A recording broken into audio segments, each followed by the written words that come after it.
Anio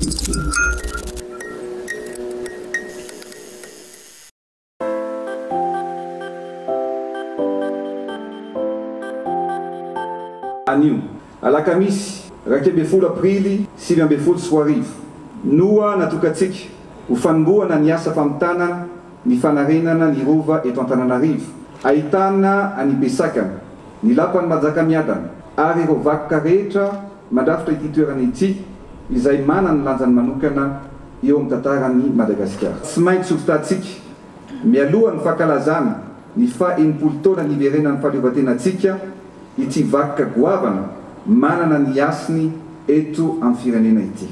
Manana ny lanja manokana ity toerana ity satria teto no nametrahana ny fahefan'ny Madagasikara tamin'ny andro ny fahampanjaka.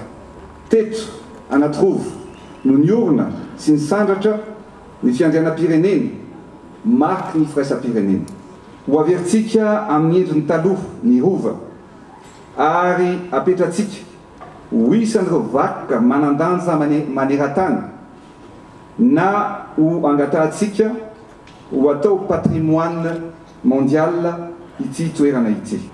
Ho ampiasaitsika ny teknolojia moderne mba ampahafantarantsika sy ampiainatsika ho an'ny taranaka faramandimby ny tantaran'ireo mpanjaka ny fanesy amin'ny alalan'ny fampiasana projection sy ny fampiasana hologramme. Lapan'ny Besakana izay anomboka amin'ity androany ity ny asa zany dia fanapakevitra ny filohan'ny Repoblika fa izy tena zany no handray an-tanana ny fanamboarana azy. Ity lapan'ny Manjakamiadana ndamotsika ity kosa dia amin'ny mahasam-panjakana azy dia isy ny tolobidy zany efa ao anatin'ny fikarakarana tanteraka zany ny avy eo anivon'ny ministera izay hisahana ny fiandreketana ny fanamboarana moa zany amin'ny mahasam-panjakana azy dia andeha tsy ho ela izay tolobidy zay na ny appel d'offre zany. Ny fitondram-panjakana zany no ezaka handray an-tanana ny fandaniana rehetra ao anatin'izay hoe rova izay. Voaka tsy ho ela ny tolobidy dia ho fantatsika eo ny tombam-bidy rehetra satria efa voasoratra ao anatin'ny lalàna amin'ny fenitebola sy mpanitsina moa mikasika an'izay izay